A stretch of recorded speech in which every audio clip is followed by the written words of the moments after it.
What is up, everybody? Welcome back. It is your friendly neighborhood investor, Patrick Curley, back again with my co-host, legendary deal negotiator and transactional ninja, Gary Shevitz. Hey everyone, welcome. Hump day. Gary, I like to believe that that's the best intro. I'm the best intro man that you've had. Oh yeah, I got news for you. The only intro man I've had. the one and only. So, good, bad, or otherwise, I gotta you rank. preface. I gotta preface your prowess. How you doing, man? You asking me? I'm doing great. Good. You got a lot of transactions going on lately? Well, a few new contracts out today. Like I say, I hope some of them actually get signed.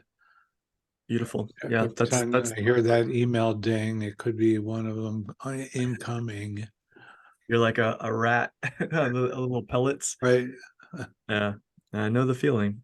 We got 5 in contract this week, and we've got 2 closing in the next week. So we're doing pretty good. We got some momentum going this month.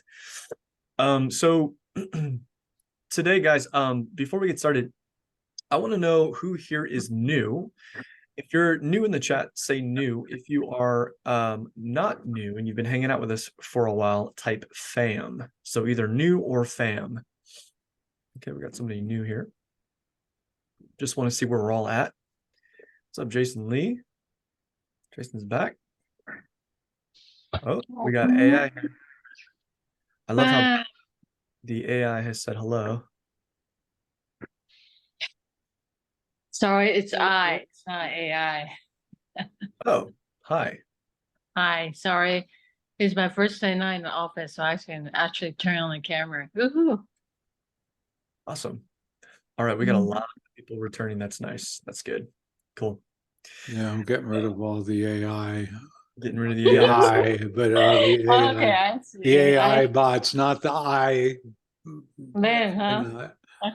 Not Eileen. Just Hey, I got out a lot, so I'm not offended. just all those AI bots. They drive me crazy. I don't know. People think that they can just record other people's copyrighted material. No consideration whatsoever. I think it's extremely rude. But we're just pumping out original content, baby. So we are original content, We're all original. All right, so what I'm going to do, guys, if you are new, I'm just going to post some videos in the chat for you guys.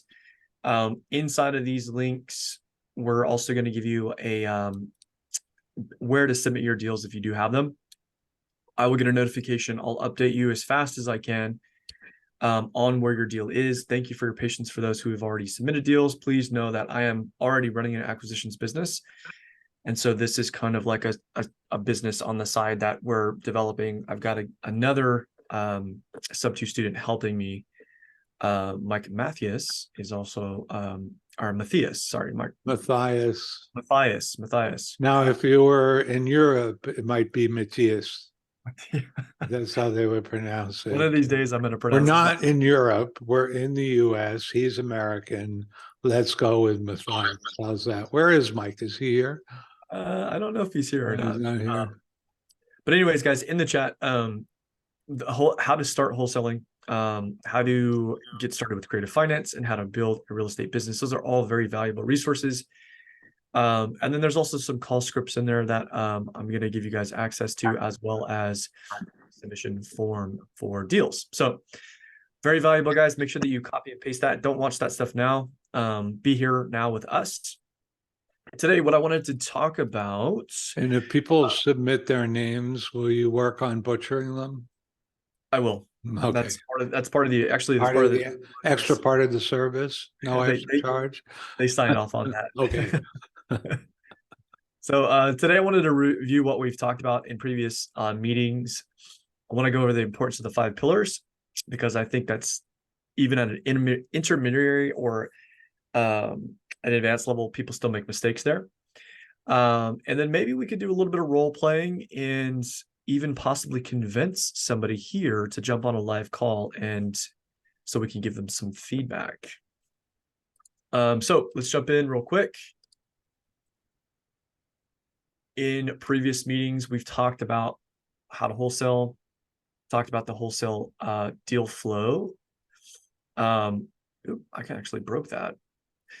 I gotta go back and fix that. And then we talked about creative deals, what sub 2 is, what equity is, how to find those deals, what we're doing in our businesses. And so today, what I want to talk to you about is kind of going back to the basics. Deal flow vetting. So basically, the way that I'm looking at my deals, oh, look, it's populating now. Thanks, that's nice.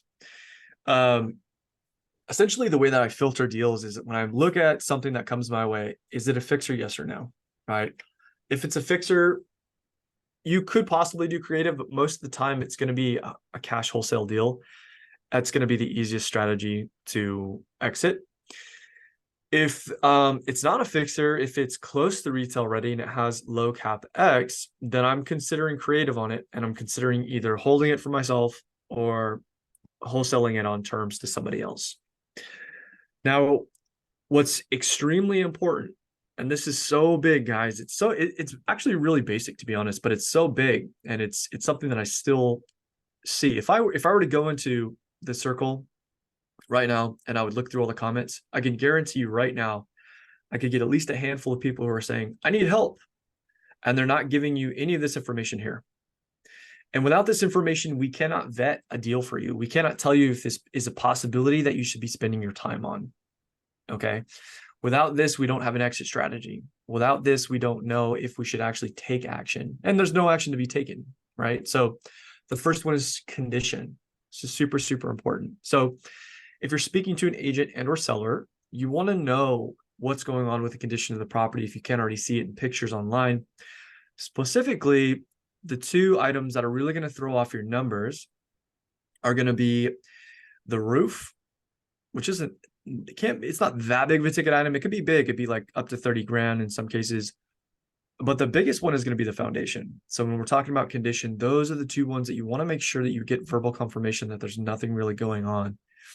Now, if you're speaking to an agent, they might have disclosures. They might cut you off in mid-sentence. They might not want to talk to you on the phone. That's fine. You just reply with, it sounds like you're busy, and I respect that. If you can send disclosures to my email, I would greatly appreciate it. So at least then you have those at your disposal. Okay. Gary, do you want to add anything to condition? Well, no, I mean, the other big ticket item is HVAC. You always talk about roof and foundation, but HVAC, all major systems. So HVAC is a huge cost. If you're going to have to replace a central cooling and heating system, sometimes they're more expensive than the roof.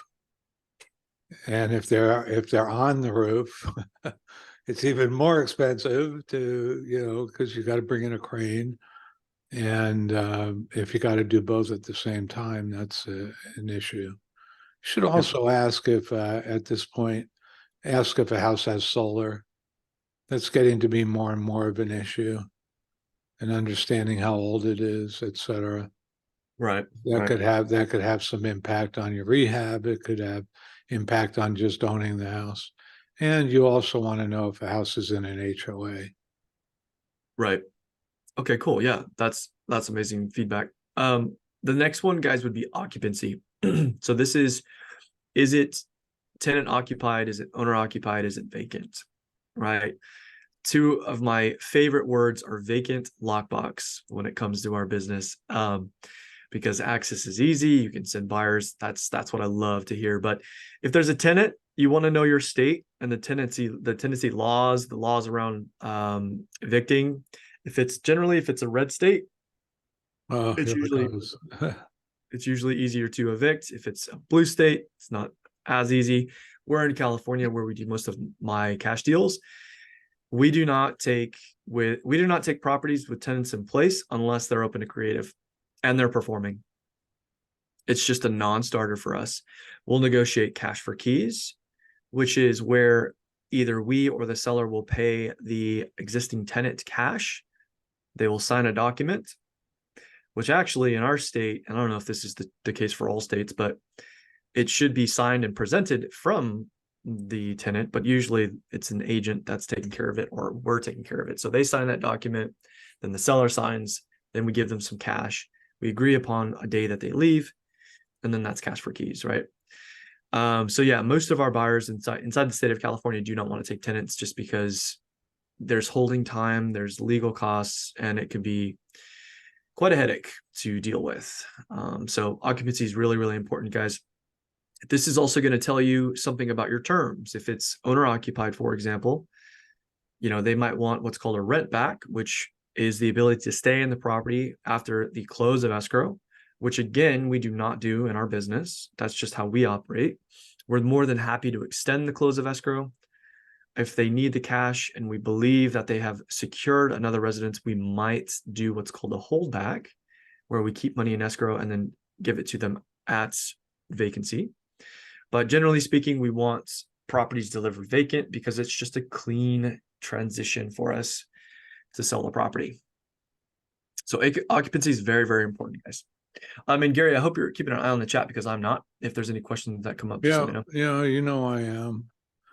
And Awesome. I'll just add a comment here that the tenant protection laws in states is directly proportionate to the homeless problem that state is experiencing. It's coming to Arizona soon. Phoenix is experiencing horrible, horrible levels of homelessness. They're like become a coastal state in that regard. So, things change, things evolve. Just keep that in mind. There are strategies that, if you're concerned about that, get good legal advice, or talk to an agent that knows what they're doing in the state that can advise you. Yep. All very good points. Yeah. And so from a landlord standpoint, when I'm speaking with, basically, I don't manage any of my properties, but when I'm speaking to a property manager, I ask them how they handle new tenants. What's the process? If there's tenants in place, what's the process? And you want to make sure that they have their documentation in line with compliance of the state, so that you can have a smooth transition if you are picking up a property on creative finance where there's tenants in place. The other thing I would say is, if you're doing cash deals, two things you might want to consider is reaching out to your buyers to see if they're open to taking tenants in place, non-performing and performing tenants, if they're open to that. And also reaching out to an eviction company that is in your state to ask them, what does the process look like? How much is it going to cost me? What are the risks involved? Run me through what this looks like, so that you're better educated and you can vet deals better when there are tenants involved. Cool. All right, guys, any questions on that? No. All right, guys. Cool.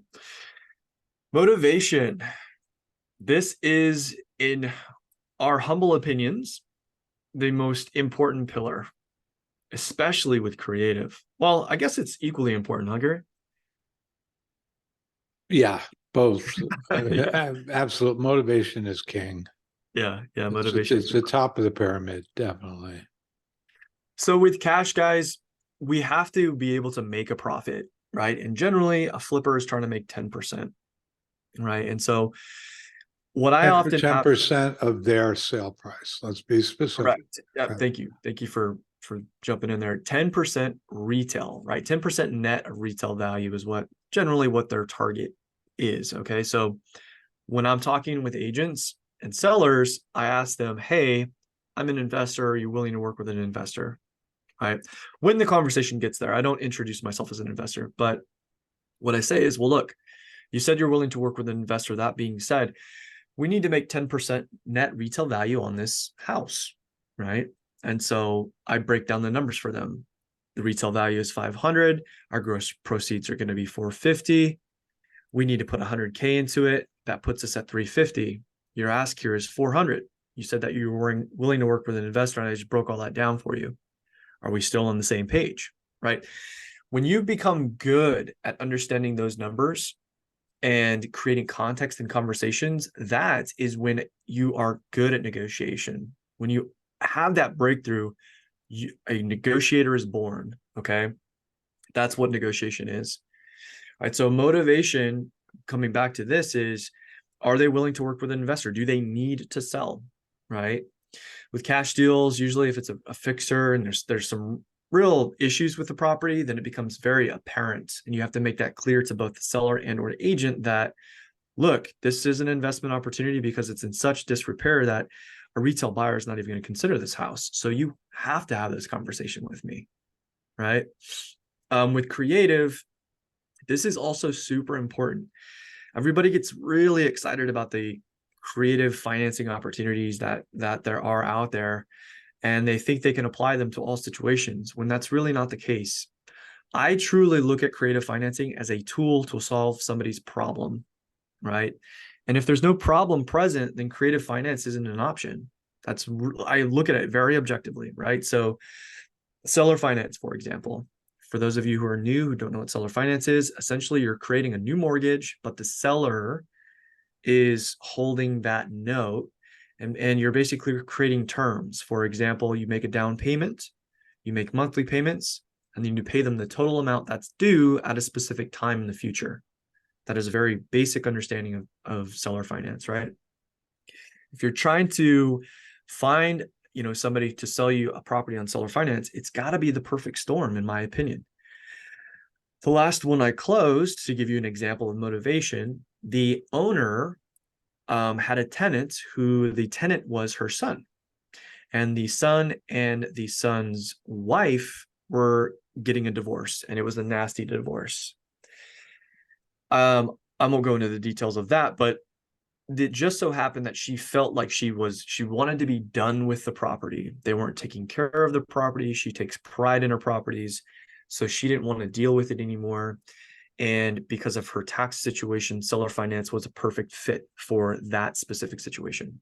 So it was a tool to help her overcome the obstacle of selling that property. And we were very flexible with working with her in terms of terms and close of escrow and working with the transition of her son in that opportunity. In fact, I even offered to drive up and deliver their dogs that they were going to give to a shelter. I was going to deliver their dogs to a shelter that I knew of that was that we vetted. So I didn't end up doing that, but Pace talks about finding the bunnies in each situation. You have to look for circumstances like that, because not only are you doing the right thing by helping people, but you're building rapport. And when you build rapport, people are, they know, like, and trust you. They're going to want to do business with you. And this seller in specific actually just sold us another property a couple months back, and we're in negotiation on her third property as we speak. So Speaking of a similar motivation, I did one last fall in San Diego where finding the bunnies was being not the mom not being the one who was going to evict her son who was squatting on the property. brutal. Really, seriously, the son wouldn't leave. The mother couldn't possibly bring herself to evict her son, so she sold it, and the buyers ended up doing that. Yeah, that's brutal. Sad, right?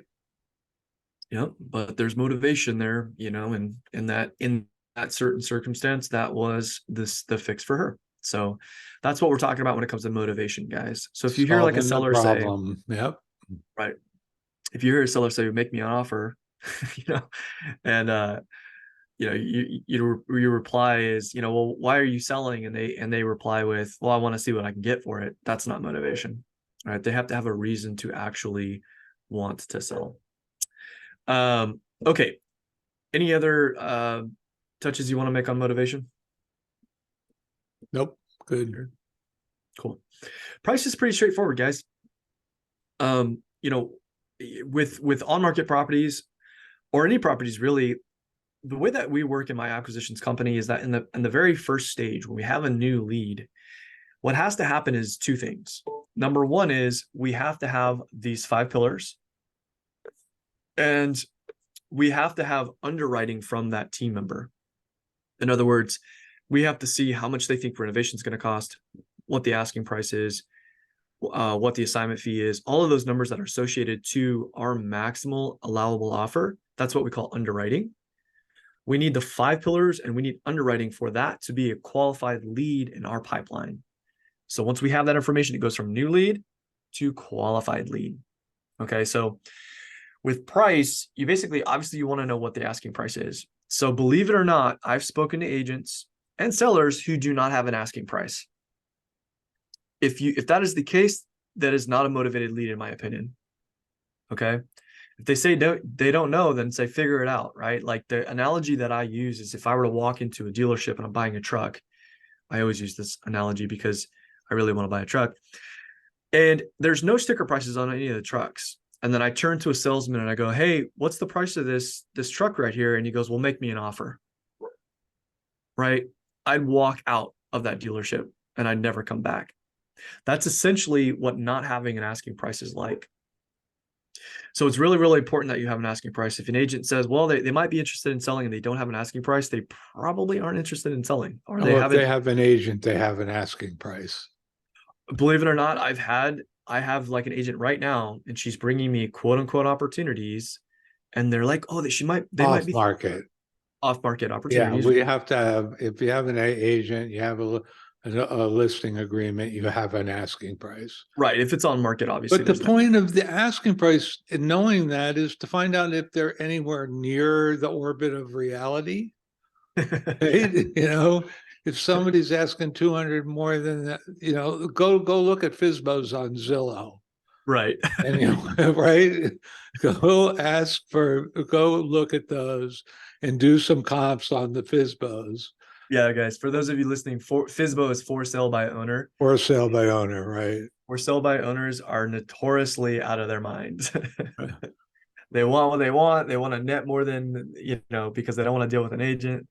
And they're here to give you a hard time. But I will say this, for sale by owners are fantastic for practice. Yeah, practice on them when you want to talk to sellers. Yeah, because not only there's no hope of ever getting the right price, but at least you could practice talking to them. Yeah. Get over your fears, get over whatever it is you need to get over, learn your talking points. Yep. And you know what? You never know. You might close one. You might get the right one at the right time.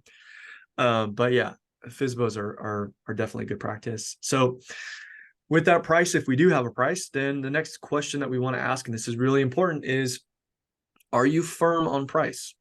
Right? And when we say firm, it's solid. It's not going anywhere. It's not going to break, right? So they're not willing to move on it. And if they're firm on price and you know that you're unable to meet your financial targets with that price, then you just be open about it. And you say that, look, I'm probably not going to be able to hit my financial targets and make you happy with the price that you want and what I need to come in at. And you change it, the verbiage. If it's a seller, that's what you say to a seller. If it's an agent, I'm probably not going to be able to make your seller happy. As I mentioned, I'm an investor. I can't hit my financial target at this price. You said you're firm, so this isn't a deal for me. Maybe I can follow up with you in the future. And what I typically tell my guys on my team is, I'll tell them, ask them if they can, you know, they're going to change their stance in the future. Are they going to change their mind in the future? What happens if they don't sell in 60 days? Are they going to change their mind? Great, I'll follow up with you then. If it's a no, they're just going to sit on it, then move on, guys. Don't push the topic. They're firm, it's not going to work. And if they say there's room, great. Let's talk about that. Let's find a middle point that we can negotiate to. Okay. All right, guys. Any questions on price? Dorette has a question. Dorette, turn on your video and I'll bring you up. You can talk with us. I have my video on. Hi, how are you? Now you do. I'm new. Hi, Patrick. I Well, was the one welcome. bugging you in the private chat. That's right. I remember you invited me to go to a courthouse in New Jersey or something like that. Yeah, right. No, in Brooklyn. Brooklyn. Okay, I'm very new, and I'm also new to the lingo. But I'm glad someone mentioned FSBO because I have a problem right here. I have a buyer who approached me. You know, I'm not going to go into the logistics in you know, it's a two bedroom, 2.5 bathroom, and 2 living room. So he wants me to get him a loan, but I wanted to wholesale it to get something out of it before I actually turn over everything to him. But he there's no address. I'm asking someone to help me out, and he said, well, I can't do anything unless there's an address. And I kind of understand the buyer's point of view, because maybe the person might run away with his deal, so I'm like into a rock and a hard place. I'm new and I don't I don't know what to do. So just let me restate this so I know I'm understanding this correctly. You have a deal, but you haven't locked it up you haven't got it under contract. Contract or anything. And you have a buyer for it, or a buyer? Yeah, the buyer approached me. He has everything set in there. The house is free and clear. You don't want, is the buyer another wholesaler or an end buyer? Well, he wants to fix and flip. Okay, So what's that? He's the end buyer, right? Correct. He wants me. So he he has says. a problem. He has a problem with the loan. So I said to him, yeah, I can get you the loan, because I wanted to keep him there. So, I could actually deal with him. Are you a loan broker or? Yeah, but I have other Are you people sure? that You I didn't can sound too sure there. All right. I have other people that I can approach. I have other people that I can approach with the situation to get him the loan. But I don't just want to hand it over to him, giving him the loan, and So then what's stopping you what from about- getting it under contract? Yeah, I was just gonna ask you that. Yes, I don't know how to. I know that's what we have to do, but I'm not, proficient at all to do such a thing. That's why I kind of reached out to Patrick and someone else. The guy that I reached out to, he said, well, okay, where's the address? So Let me pause you, because I'm gonna ask you very specific questions and I want super short answers so I can help you quickly, okay? yes, Is this off market or on market? I think it might have been off market. The property that you're trying to purchase, you don't know if it's on or off market? Yeah, he has it. The buyer is trying to purchase it from the seller. I see. Okay, so it's not something you're trying to get under contract. You have somebody who you're in contact with who's trying to lock up a property, or who's trying to purchase a property. Right. Okay, And they and just your- want a your- loan from you? Your role in this transaction is a loan, or what? Right. But he asked me if I could get him the loan, but I wanted to see if I could kind of wholesale it to him and then actually get him the loan. I don't want to say, well, okay, I know Patrick, he has, he's a lender, and just hand it off to him. I mean, I needed to get something out of this deal also. Well, if you don't have a contract, you don't have leverage, right? Right. So how do I go about doing that? Well, Without Who found the house, the buyer or you? the buyer, he found the house and he came to me. So you can't make some money on arranging a loan for him? Technically, let me jump in here. Technically, Dorette, if somebody has an opportunity like that and they're trying to negotiate it, and then you were to come in and get it under contract, that's you going around that person. And that could create some friction in the relationship between you two. Does that make sense? But how? Because he approached me. Yes, but Why did he approach you? He knows that you got connections to money? Is that what you're yeah, saying? well, I initiated on Facebook. If you need money, you can call me or check me out. All right, well, so perform. Right, but how do Well, I? why do you want to get involved with the wholesale end? That you're pushing yourself as the money bags, or Yeah. a money funnel. Okay. So what do you suggest that I do then? connect here- them so with the you're- money and get paid by the lender or from the buyer, or better still, from both of them. There's just two things, Dorette. I agree with you, Gary. And what I'm hearing is very confusing. What you're telling me, there's not congruency in your actions. So Right. you're out there and you're advertising yourself as a loan broker, but you're trying to wholesale this to somebody who brought you an opportunity. I'll be honest with you. If I was the buyer and you locked up a property that I brought to you that I wanted to get a loan on, I would not be happy. I wouldn't buy Right, it from okay. you. I wouldn't do And business. I don't with think you we'd if have a I were relationship buyer. moving Yeah. forward. That's just me Okay. being honest with you. Now I know that you're trying to Okay. hustle and trying to make money, but you got to think about every perspective in this. Mm-hmm. Now, if you want to wholesale. Don't, like it's not going to help you saying, "Hey guys, I can get you loans." Here, Right, I like have a that's- thought here. I have a thought here. Durant, have you watched Pace's Avatar series? Yes, I All have. right. So what's your avatar? What's my avatar? Well, actually, I wanted to start out as wholesaling. I Then focus on that. And your message when you're out on social media should be, "I'm buying cash. Send me your deals." right, but I'm also a broker. You So got to what? pick one. Pick one. Yeah. Well, Okay. Well, pick so one with one per relationship, okay? Right. Right. But with this guy, yeah. But with this guy, you suggested I just go with the brokering and just Okay, Well, pause. I mean, the guy's bringing the property to you. He's asking for help getting money so he can do a flip.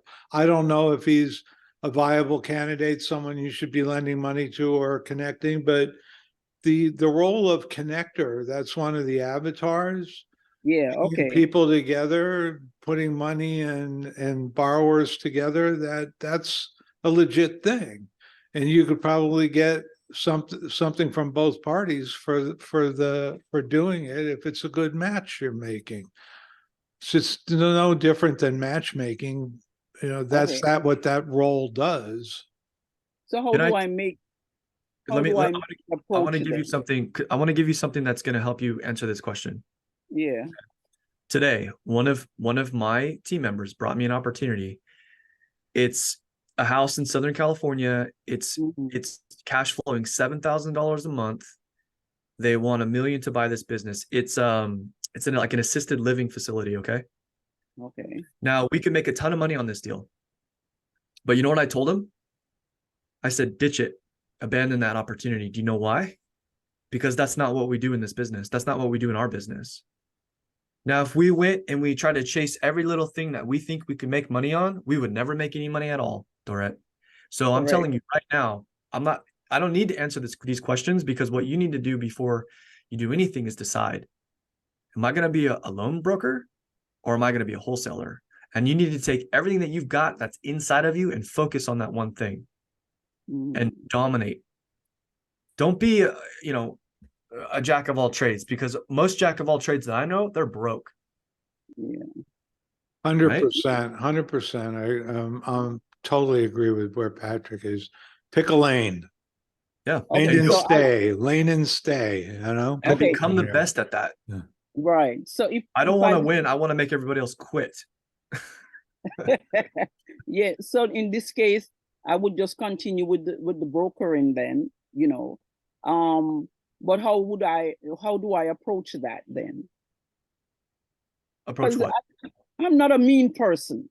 I need everybody to win across the board. Well, It look, just- you got to be congruent. So you marketed yourself as a loan broker in this specific situation. So you locking up the property is completely like, it's not what you said you were going to do to perform. If you're going to perform in this relationship, you're going to be acting as a loan broker. If you want to make quick cash and trade paper, you need to be a wholesaler and tell the guy, you know what? I'm sorry for taking up your time. I want to focus on this. I'm going to be focusing on wholesaling, and be honest. But I really want to Bring your help him. deals. Bring your deals to that guy. Right. I really want to help him though. Do you want to help? Okay, if do you want to help people, Dorette? Yes, I do. You want to help people?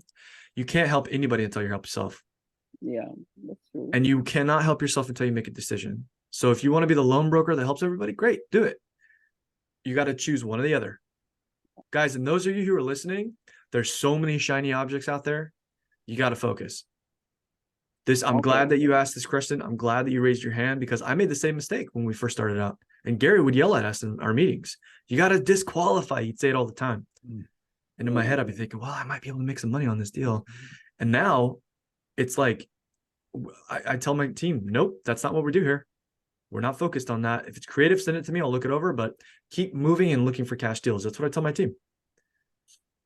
Okay, so you think I should actually go with the broker and then I think just, you need to go back and think about really what you want to do, what avatar you want to be, and focus on that, get good at something.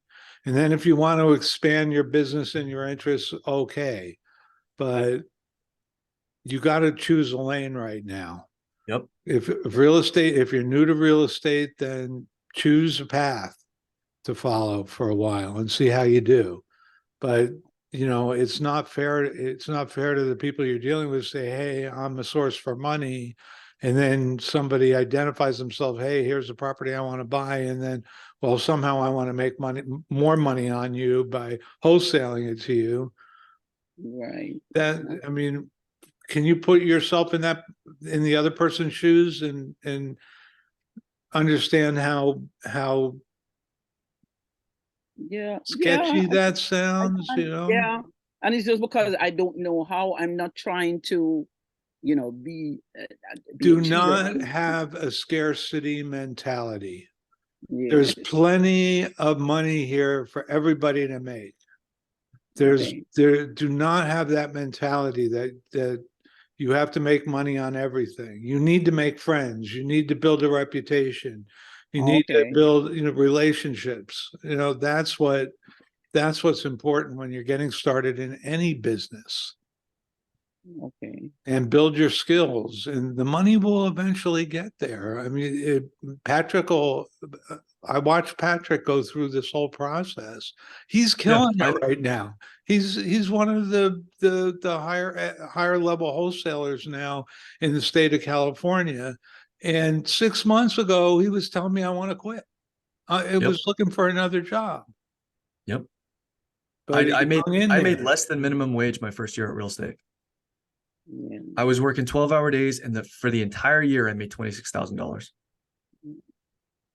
Yeah. Well, I started out as a broker, so I think, I'm going to go, but it's not with Pace. I had someone else, so I think I'm going to actually go back to that person with the brokering, because that's how I started. But then when I start to see, If you can't help them get the money, then don't help. Say, look, I'm sorry, I can't help you, but don't string them I along. could.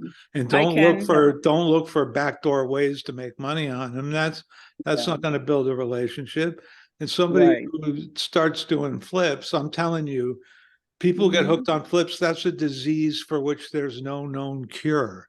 They're like an addiction. It's worse than drug addiction, doing flips, if you really love doing them.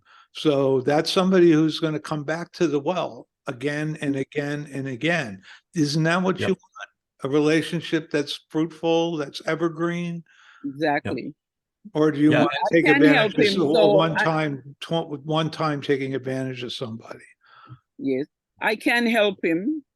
So I'm very grateful that I was able to have a conversation with you, because I was very confused at the time, and you were being very honest, in telling me what you think I should do. And so I am gonna get the money to him. So I'm just gonna, right now just stick with the brokering. Good. And then eventually I just branch out differently. It's okay to make changes. If you're really not liking something, or you feel like you made, you can make a correction and pursue something else, but don't do people the way you're suggesting. I want to make somehow you offered to find money. If you're not going to do that for him, then say, you know what, I don't think we're a good match or whatever, and let the person go. And go find somebody else. Don't string them along. All right. Thank you for hanging out with us, Dorette. Okay. Keep coming to these meetings. All right. Thanks. Thank you. Yeah.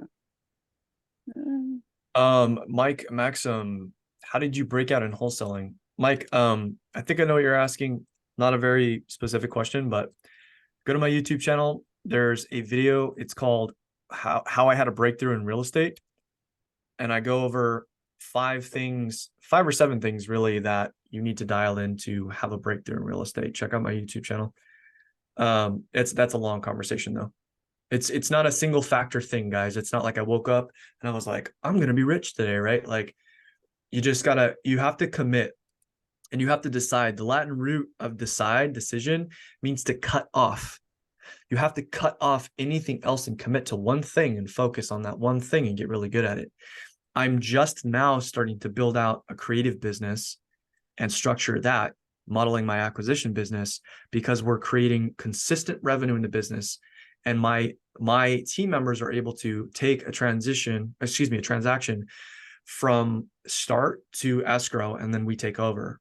Okay. So right now, as I'm on this meeting, they're making calls and they're negotiating while I'm here with you guys. Okay. So once you get to that level, you can then focus on other things. But it's not until you're actually making consistent revenue that you have a business, right? All right, guys. Let's jump back into. You have more of a program here, or I thought we Yeah, were let's gonna do some calls.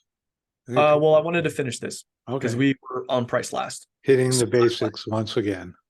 Yep, that's right, baby. Timeline. So if it's on market, generally what I'm asking them is, when are you reviewing and accepting offers? And if they say something like, oh, they'll just take an offer as it comes, they're probably not motivated to sell. I want a specific timeline. They're going to accept an offer at this date. They're accepting a highest and best at this date. That's what I want to hear. Okay. The other things associated to timeline would be like close of escrow. When do you want to open escrow? When do you want to close? And I like actually asking those questions too, because it gets them thinking about us performing. So they change their listening of me in the conversation when I'm asking about, like, when do you want to open escrow? When do you want to close? I'm basically telling them subconsciously, when do you want me to pay you? Right. And that's resonating in their mind as, oh, this guy's legit. He's going to bring money to the table. Okay. So really, really important. All right. Anything you want to add to that timeline? Gary? No, I'm good. Okay. So without comps, condition, occupancy, motivation, price, and timeline, you really don't have enough information to get assistance on a potential lead, guys. In fact, it's not a lead. I had another baby elephant send me an address, and he had used PropStream to see what the mortgage rate was. It was on market for 60 days. And he's like, hey, I got this lead. And I'm like, great. Did you call? And he's like, no, I didn't make a call. And I said, you don't have a lead. You have an address, right? Because without that information, I don't know what to do with it. So it's really important that you guys call, get this information, and then and only then do you have something to work with. All right. All right. So what do you think? Should we do some role playing? Or should we? Jason Lee, can you wholesale me the assisted business to me? Sure.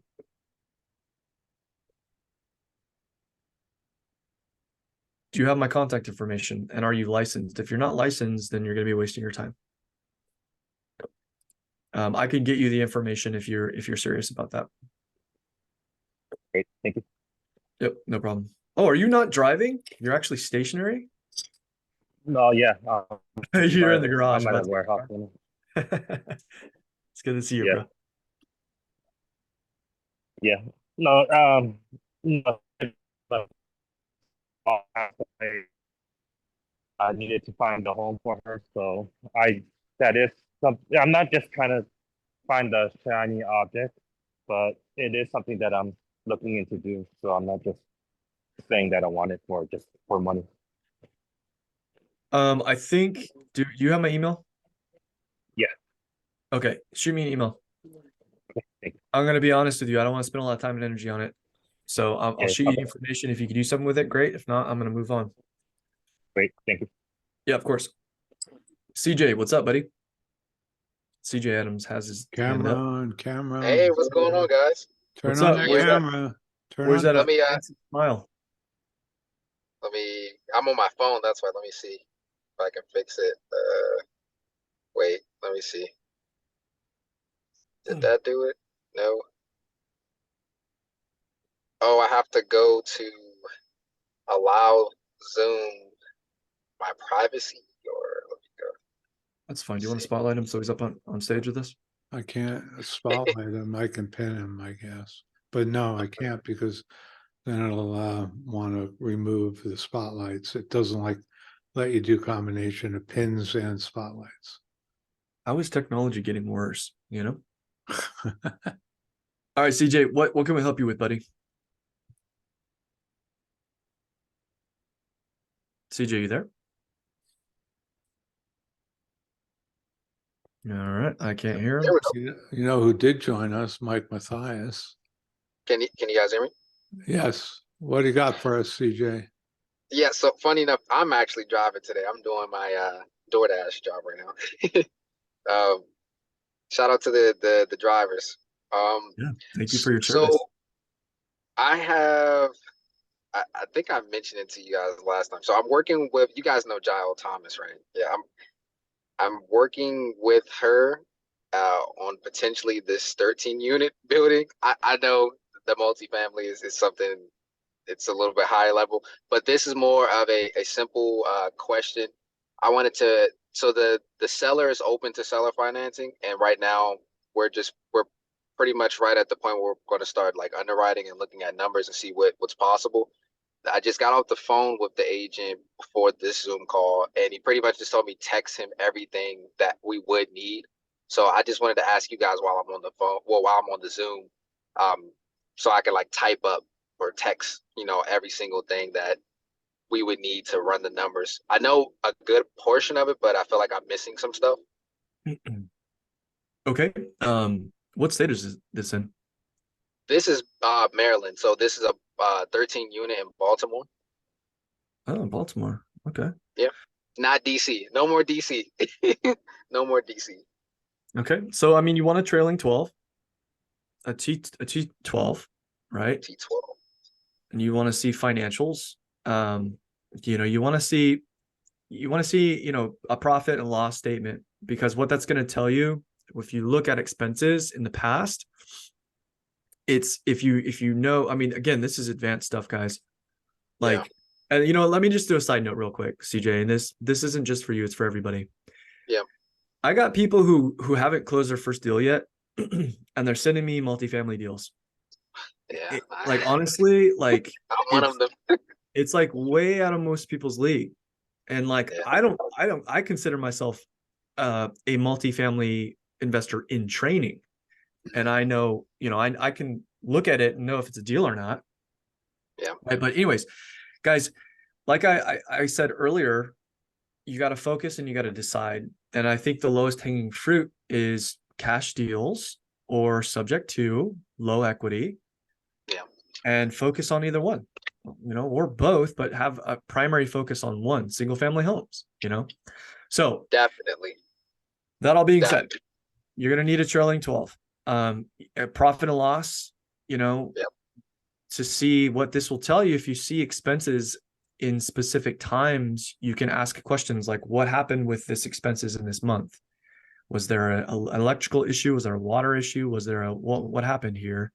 Was there a vacancy on this month? What happened with this vacancy? You got to like, when we say underwriting, generally what we're looking at is we're looking at numbers. We're talking about numbers, but true underwriting is sticking a microscope up the seller's ass and asking like, what happened with this property at this time?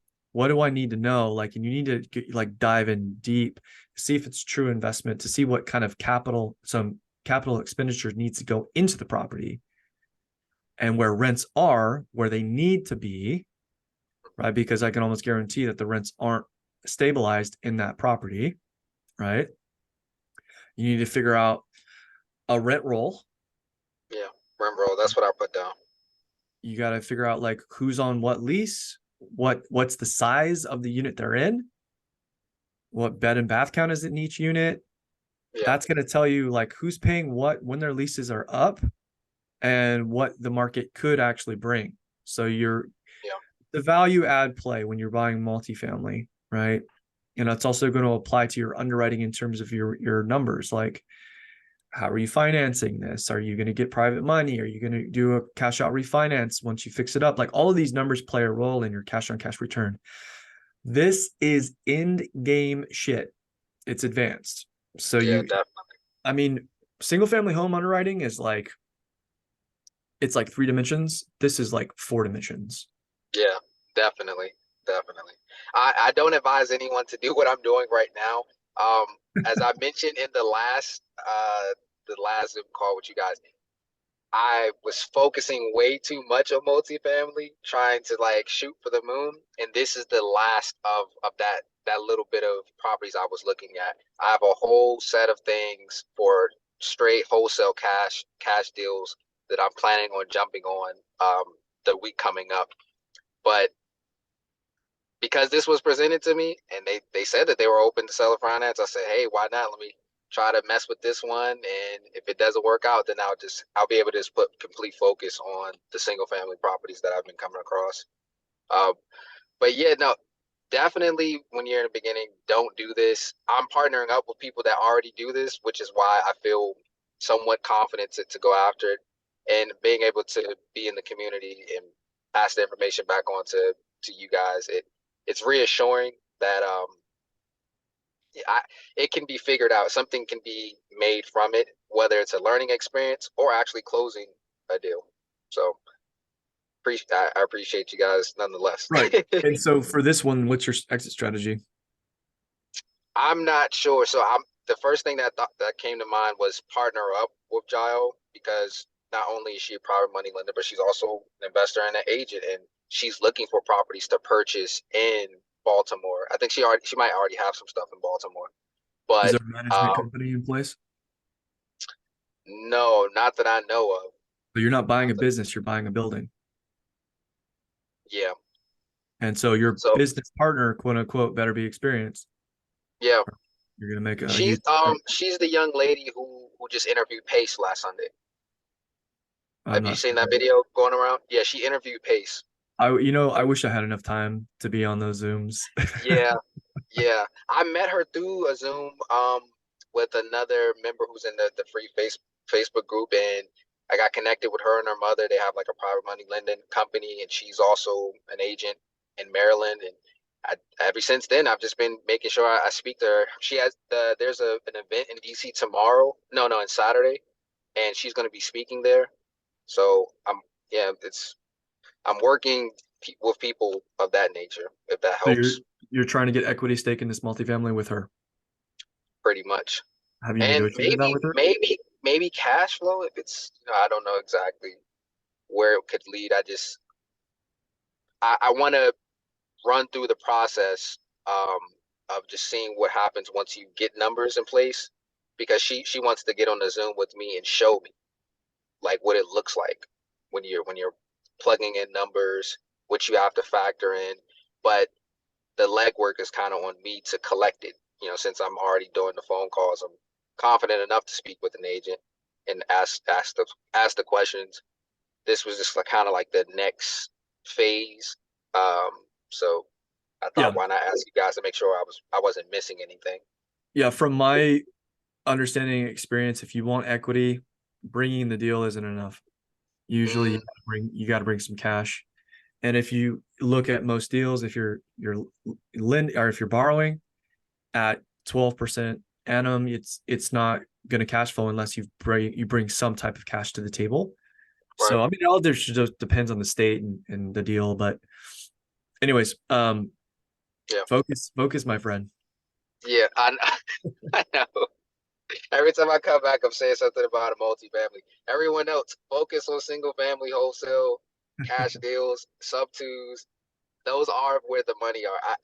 I'm hard headed, but I'm learning. So next time I reach out, it would definitely be about something much more simple and something that I feel like can be streamlined faster. That's for sure. Right on, man. Well, good luck. Let us know how that turns out. definitely. I'll keep you guys updated. I love jumping in on here. I'll probably do the jump in here with you and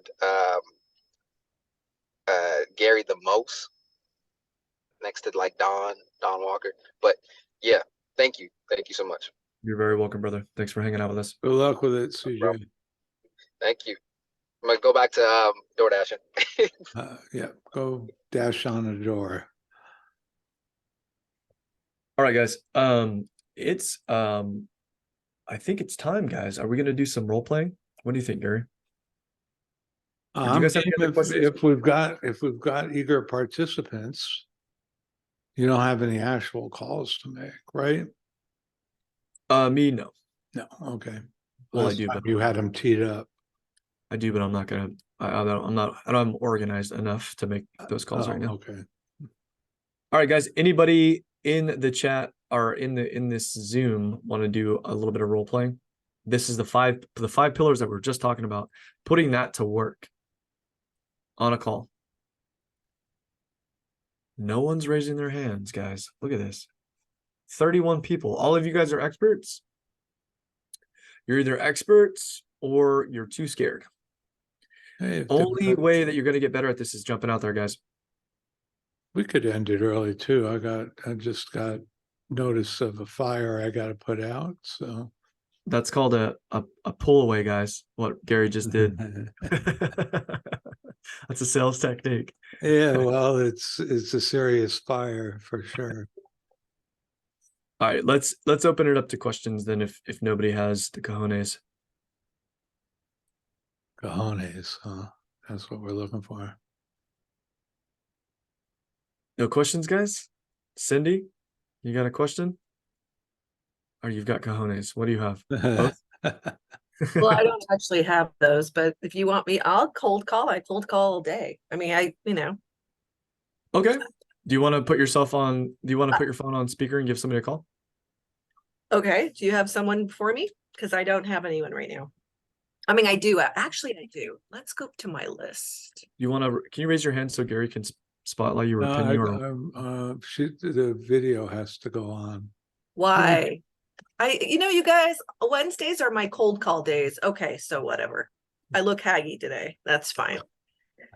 I always look haggy on this I call. look haggy every day. What are you worried about? So I do have something and we'll just go through it. I don't know if my speaker will work. You're doing Sunbelt, so you'll do Nevada, right? Yep. Okay. And I tried to pull this off a prop stream. So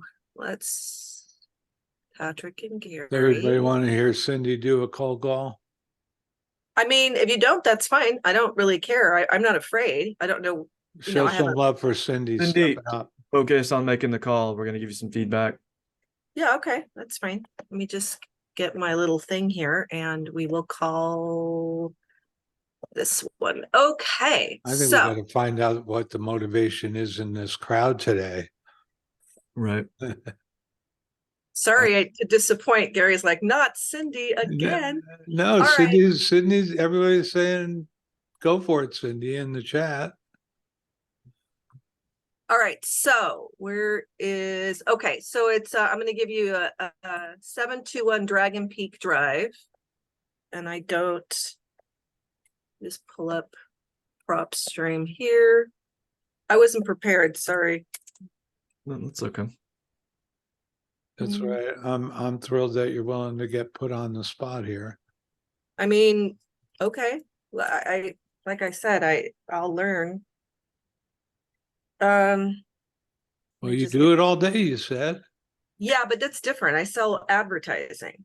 Oh, I own a magazine, right? So that's just like, but it's okay. What's the freaking password, guys? Hold on. what kind of magazine?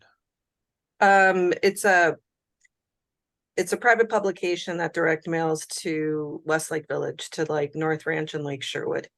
So my job is to create the content and also to sell advertisers. Got it.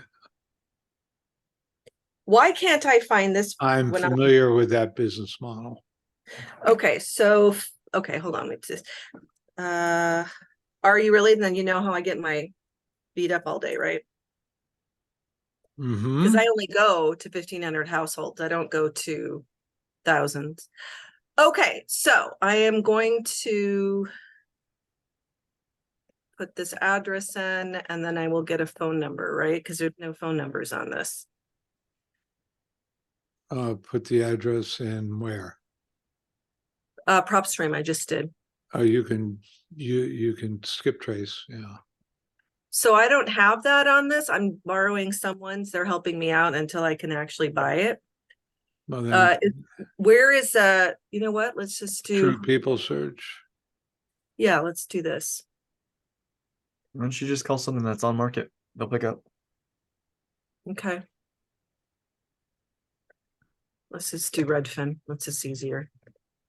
I can just do this quicker.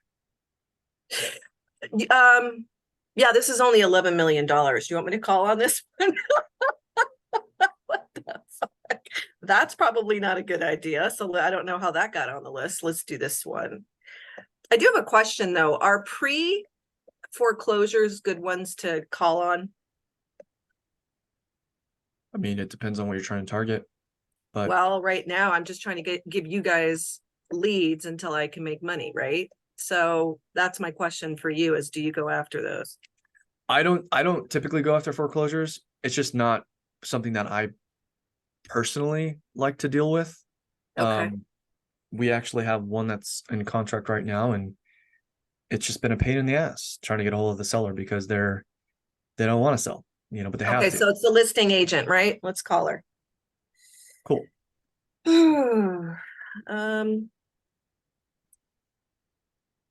And I hope you guys can hear her. We'll put her on speaker.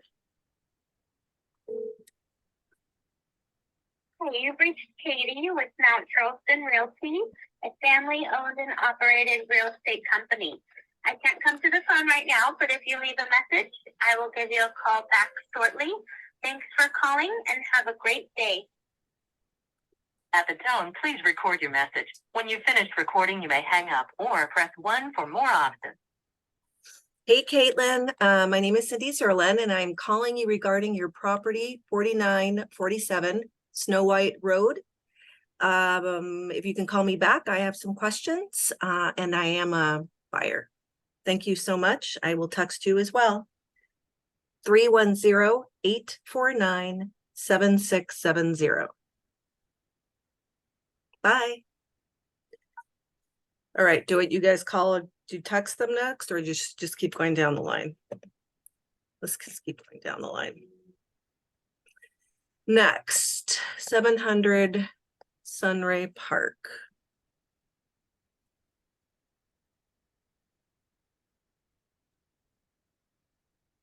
Patrick, who are you texting?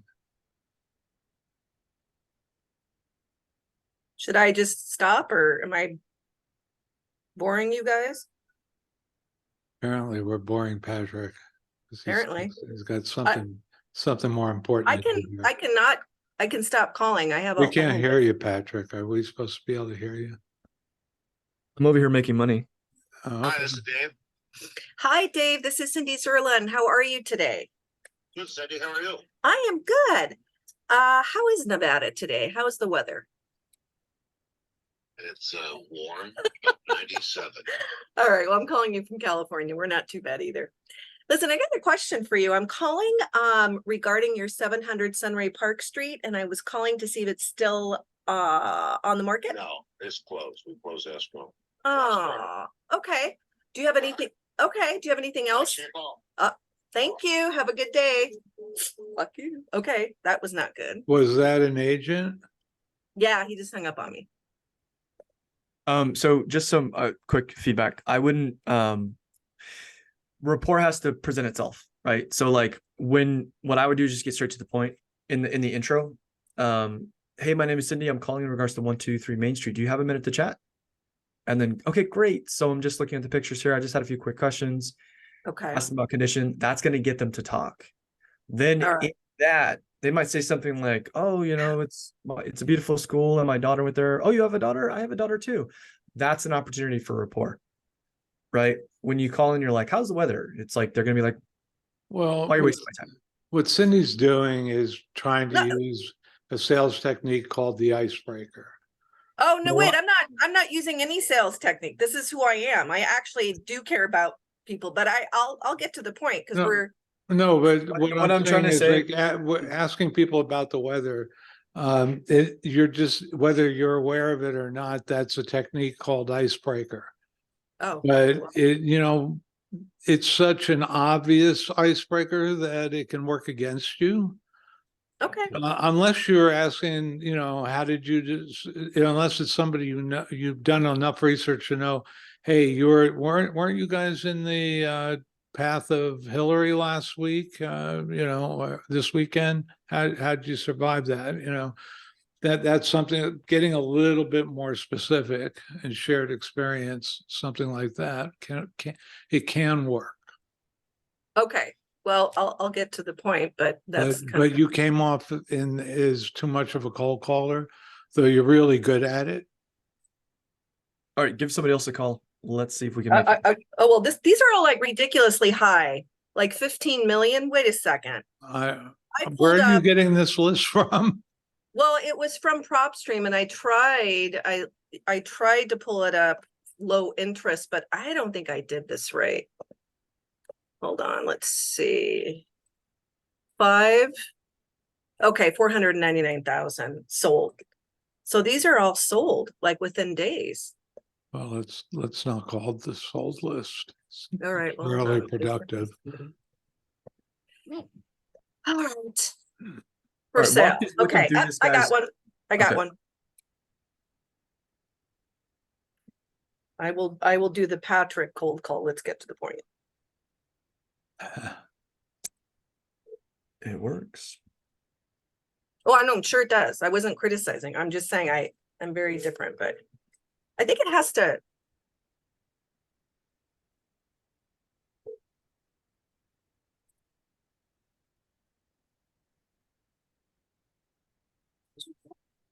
Hey, John, this is Cindy Zerlin. How are you today? Good. I'm sorry, you broke up there. What was your name? Oh, I'm sorry. My name is Cindy Zerlin. How are you today? Good. What's up, Cindy?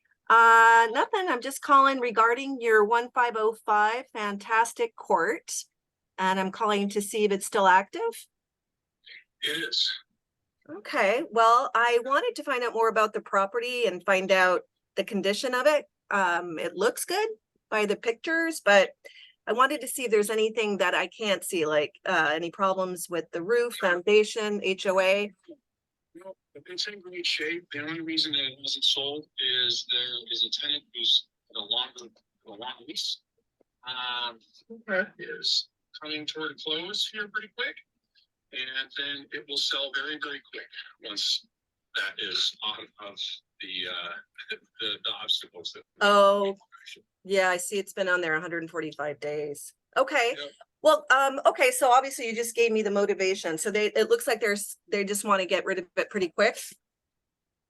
Well, they don't want to get rid of it pretty quick because, we wouldn't be on the market that long. So they're not looking to fire sale it. So we can, it's priced exactly where it should be. Okay. And it's going to go pretty close to where it's priced. The only reason it hasn't sold is what I just shared. Okay. All right. So you told me there's a renter. You told me the timelines. And you sound like you're pretty firm on the price. Yep. Okay. Well, listen, I work with a couple of investors and we're interested in looking at deals across the Sun Belt. And we're looking at homes that we could create some sort of cash flow. So I wanted to find out more about if you are open to any sort of creative financing or anything like that. No, it's going to sell conventional and owner doesn't want to carry any of the other crazy programs that are out there. It's gonna- Okay, no crazy programs. All right, well, listen, is there anything else that you have available that might be like maybe low equity or low interest rates that we can look at? I don't.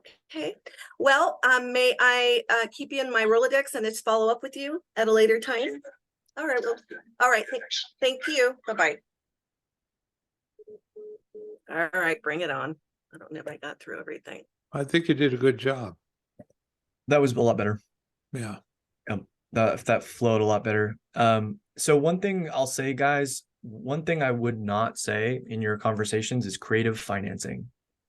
Okay. Oh, I would just take that out of your vocabulary altogether. Two reasons. Number one, most agents don't know what the hell you're talking about. Right. And number two, it sounds like a scam.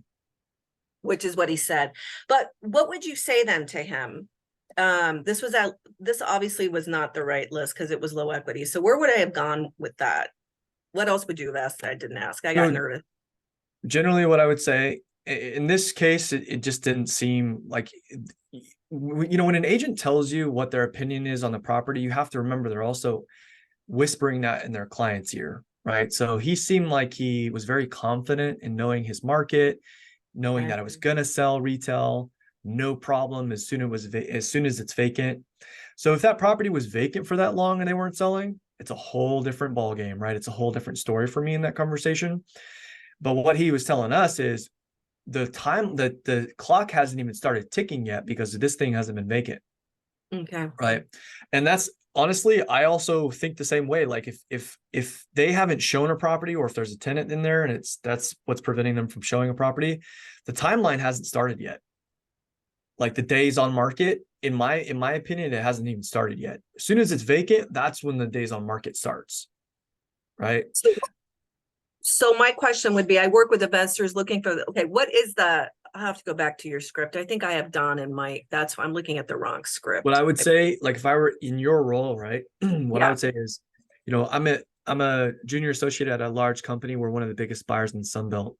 We're targeting specific properties that are low equity. This one came across my desk and I just wanted to give you a quick call. Right now we're aggressively picking up rentals to offset tax depreciation, and this fits our criteria. It looks like this is a low or no equity property. Let me ask you a question, John. Would you and your seller be open to us paying out equity at your current asking price and then assuming that loan? And you let him talk. He's either going to say yes, no, what the hell are you talking about, or maybe, right? If it's a no, then you go, oh, so you've spoken to your seller about this then? And Right. they're going to say yes or no. If they Okay. say yes, then you go, oh, okay, so they weren't interested then. You got to kind of play dumb, right? Like, I just want to get confirmation, John, and I'll get out of your hair. They say, no, they're not interested, and go, oh, okay, well, before I let you go, it sounds like you're busy. I'm just curious, what was their objection to that? Well, you're going to default. They're at risk. Oh, I see, John. Well, what if there was a way that I could show you that we will not default on that property? Do you think they'd be interested then, John? Well, what do you mean? How can you do that? Well, John, we have a portfolio of thousands of doors at this point, and we're liquid for hundreds of millions of dollars. In fact, one of my partners is the exact person who made this strategy popular in real estate. You might hate us for it, John, but it's the truth. You make a joke, right? Because this guy's getting these phone calls right now. You're not the only one that knows that. Oh, I'm sure he is. Okay, well, I'm going to listen to the recording. I couldn't type as fast as you were talking, but I wanted to get the junior buyer. So you're saying a junior associate. I'm trying to figure out how to Look, introduce you could be a myself. partner at the biggest company, whatever. That doesn't really matter. How you position yourself is important, but how you're saying it is also really important. So Okay. in creative finance, like I don't ever say that to anybody. I used to in the beginning, but then I realized, again, number one, they don't know what the hell it is.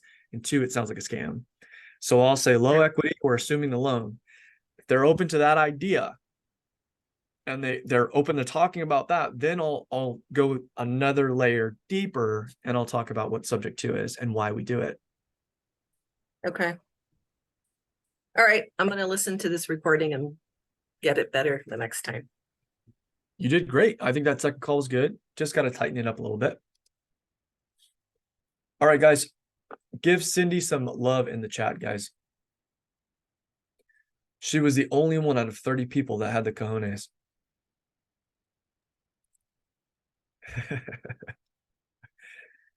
We're going to change the middle name. Cindy Cojones Zerlin. We appreciate you, Cindy. And guys, be open to feedback. Be open to getting better in these calls. And here's what I want to say. Be prepared, guys. What we want to start doing in these calls is having you come up and talk. Because if you can't come up here and talk to us, you're just going to crash and burn on the phones, guys. If you want to make money in this real estate business, you got to talk to people. You have to. You know, you're not going to make any money, praying and thinking opportunities are going to come your way. You got to take action. All right, guys, we're at 4:15 Pacific Standard Time. Any more questions? Anything that we can clarify for you guys? When is it going to be up on the recording so I can listen to your script? Probably tomorrow. Okay.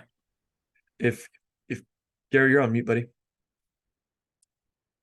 Yeah, it's got a render on my machine. I'll try to get it up there today. He's got a crank on the side of his computer. I've got a gamer system. It's got a big ass video card in it. You're a graphics gamer? card. No, I like to edit video, but if you I go was out gonna and buy a professional graphics machine versus a gamer machine and compare the specs, you could get the gamer machine for half the price, because it's, even though the specs are similar, the professional graphics machine demands a higher price. Yeah, I was just gonna say, when the hell do you have time to play games? I Gamer, mean, I'm not a gamer. And this thing, it's got like disco lights and whatever, it's supposed to look as cool as it functions, and it's Right. massive. It's massive machine. Sits All right, on guys. the floor. Yeah. I'm gonna post your homework in the chat. Besides what I just posted in the chat, guys, take those 5 pillars, write them out. Look at the scripts. By the way, I'm still working on those, but they're good enough for now. And start practicing with somebody. Just, practice with somebody. You're the agent or the seller, just do it. Just run through it. Even if you're in the shower, guys, and like no one else is there and you're talking to yourself like a crazy person. Practice this, guys. Practice this. Okay? Yeah, everybody got that copied, your homework? All right, guys, we appreciate you. Thank you for hanging out with Gary and I at another installation of real estate domination. Whatever it is we do here. Yeah. Monday, we'll be back at it again, 3:00. Be sure to join us. Looking forward to seeing some of you folks again. All right. Have a great weekend, everybody. Love you guys. Take it easy. And a Bye. weekend. Bye.